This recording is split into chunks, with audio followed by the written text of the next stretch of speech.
Hi, welcome to Reddit Tea Time. I, 31 female, met my husband, 34 male, 8 years ago, and we have been married for 6. He has an 11-year-old daughter from a previous relationship. I work from home, so I mainly end up taking care of her. I have since she was young. We have a generally good relationship. She stays at her mother's most weekends. She has incredibly long, blonde, wavy hair just past her bottom. It's a nightmare to take care of. It frequently tangles and she always needs help brushing and styling it before school. I'm not a morning person and I don't like having to wake up early to do a kid's hair. It's expensive to maintain as she requires more products. She insists on using hair oils which can cost around $11 and only last a few weeks. She also insists she has to use curly hair shampoo instead of regular shampoo and conditioner, which is often over $10 per bottle. And she goes through it at a fast rate. She won't use a regular hairbrush as she insists it breaks her hair and hurts, so she uses a wide tooth comb which takes a long time to brush when she could be doing other more productive things such as homework or helping me with chores. I decided she had become obsessed with her hair and I don't want her to become vain, so I decided it needs to be cut. I don't see it as a big deal as I've always had shoulder-length hair as my hair doesn't grow very fast and I get frequent trims. It's a lot more practical. I took her to the hairdressers as normal. In the car on the way down, she said she wants to make sure the hairdresser doesn't cut too much. I politely explained that I would like her to cut her hair to shoulder length as it has become a burden. At first, she thought I was joking, but when she realized I wasn't, she started to cry. When we got to the salon, the hairdresser was reluctant to cut her hair due to her tears, but I explained the trouble we have maintaining it and assured cutting it would be best for her. In the end, the stylist agreed and cut her hair. The stylist braided her hair and then cut it. She kept it. Her hair was now just past shoulder length and looked a lot darker. The car journey home was silent. I offered her McDonald's, but she refused. She went straight to her room when we got back. My husband went up to see her when he got home and apparently found her on her bed sobbing, holding her old hair. My husband immediately called her mother to come and collect her, and as soon as my stepdaughter was out the door, he started yelling. Her mother also came in and gave me a mouthful. I explained my reasoning, but my husband wouldn't budge. He said if I had an issue, he would have done her hair in the mornings and that he didn't mind paying for the products. He was so furious, he said he no longer trusts me around his daughter and doesn't know if he can be with a woman he doesn't trust with her. This broke my heart. I didn't mean her any harm. I was just so tired and I'm trying to reduce stress. I've always been the one to raise her and her brother and I'm just exhausted. Am I the bonehead? Now for some comments. You're the bonehead, you're the bonehead, you're the bonehead. How dare you cut her hair and take away her autonomy just because you've decided she's vain? What the absolute hell? I'm seriously at a loss for words that you even have to ask whether or not this was a bonehead thing to do. Shame on you, seriously. You're the bonehead. In fact, you're one of the biggest boneheads I've ever seen on this sub. I would categorize what you did as abuse.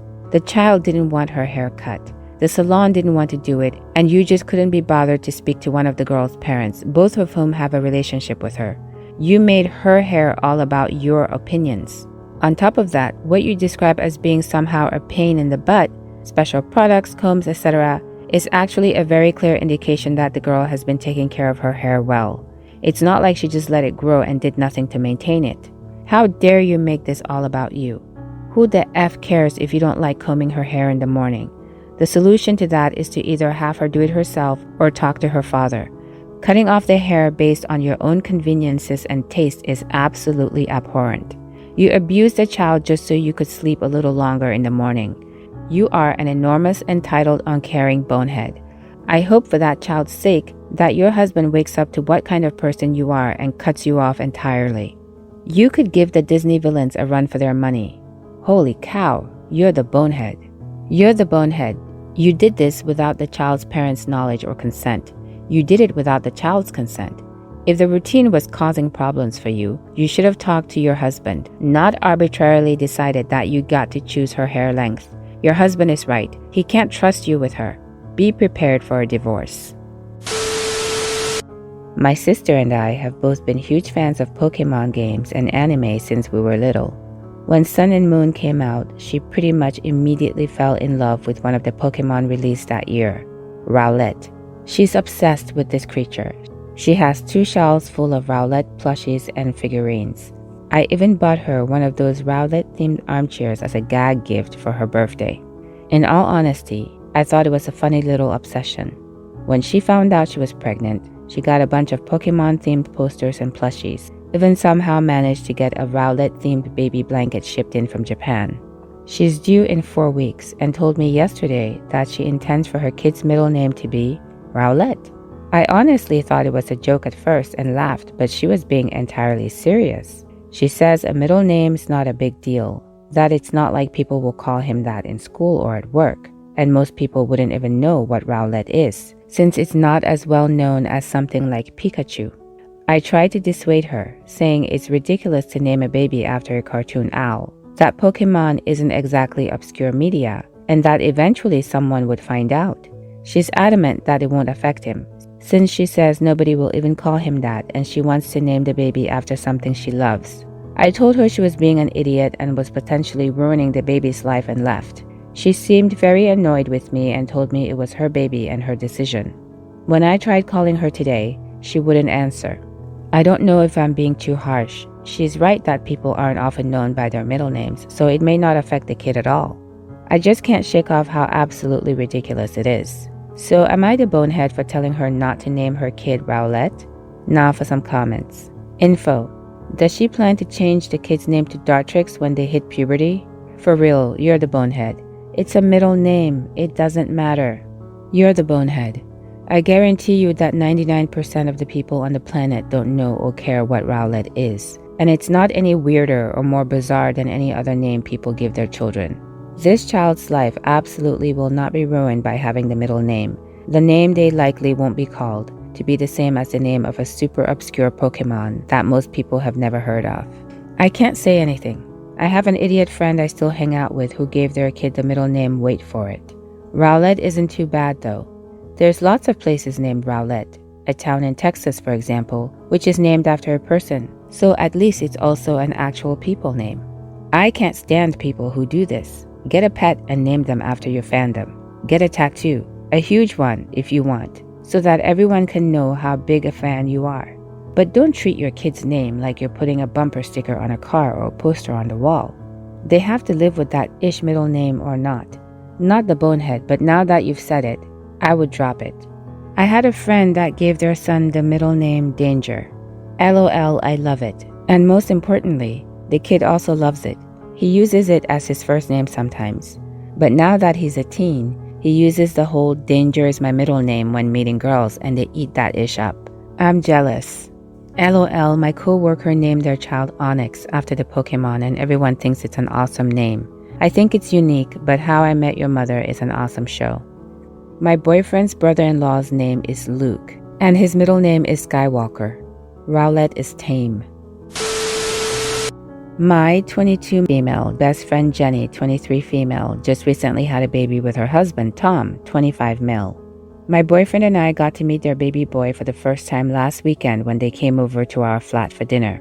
We have a hot tub on our balcony that my parents gave us for Christmas last year, and I had told them to bring swimwear so we could go in after dinner.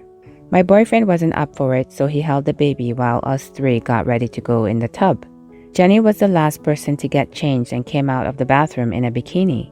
I thought she looked amazing, really happy and glowing, but Tom kind of laughed and said something about her still having some weight to lose before she'd be as attractive as she was before her pregnancy.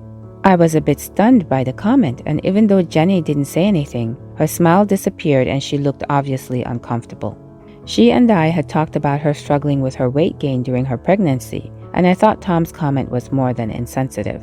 I got angry because I started wondering what he might be saying to her in private if he was comfortable dropping lines like that in front of other people. So I responded with, "She just had a baby.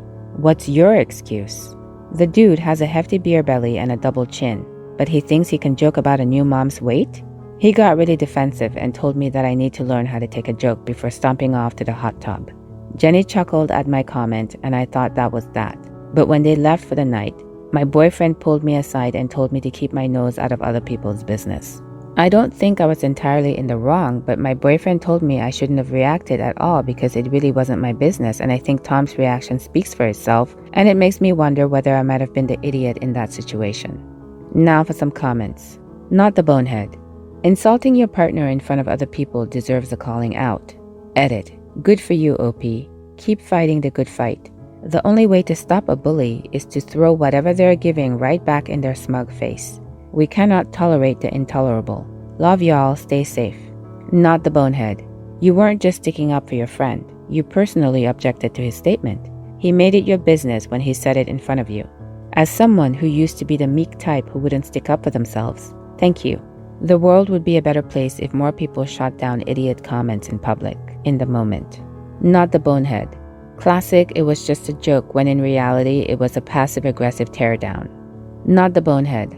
Utterly not the bonehead at all, in any possible way.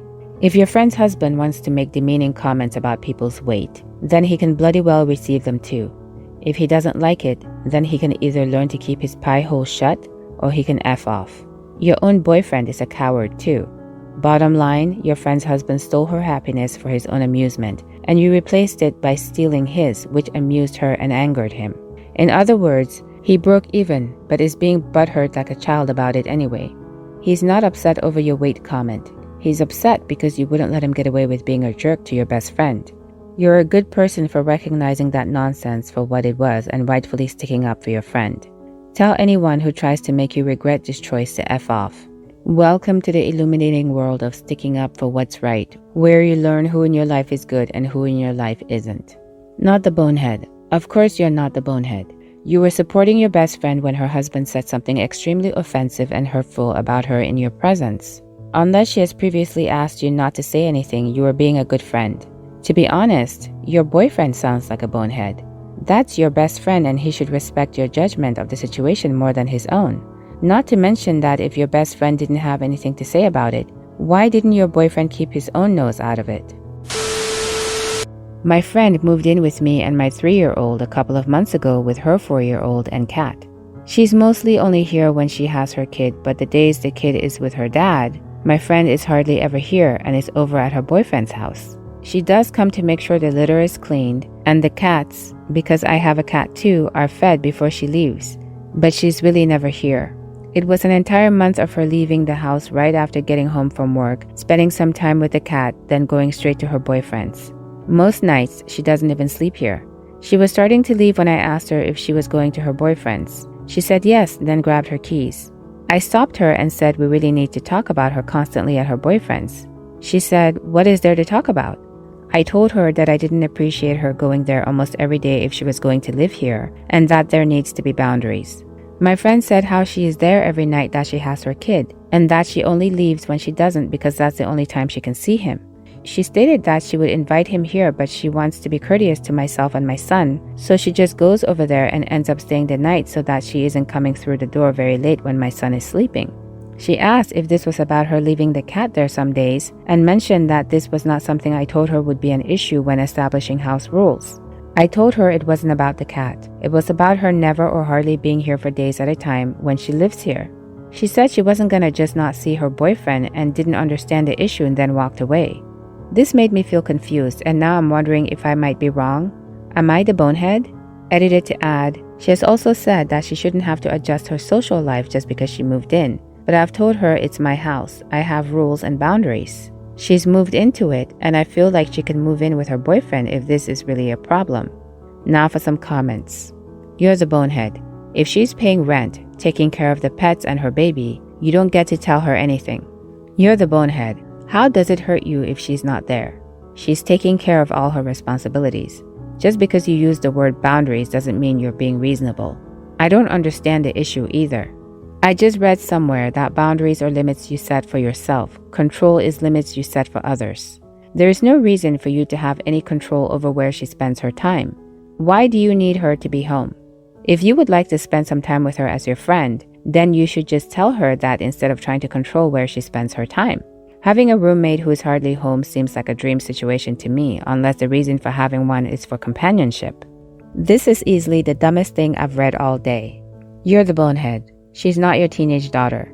Why does it matter if she's away from the house? You say it's not about the cat. Doesn't sound like she'll be your friend for much longer. What do you think? Please let me know in the comments below. If you liked this story and you've made it this far, please consider subscribing. I really appreciate you spending your valuable time with me. Hopefully, I'll see you in the next Reddit story.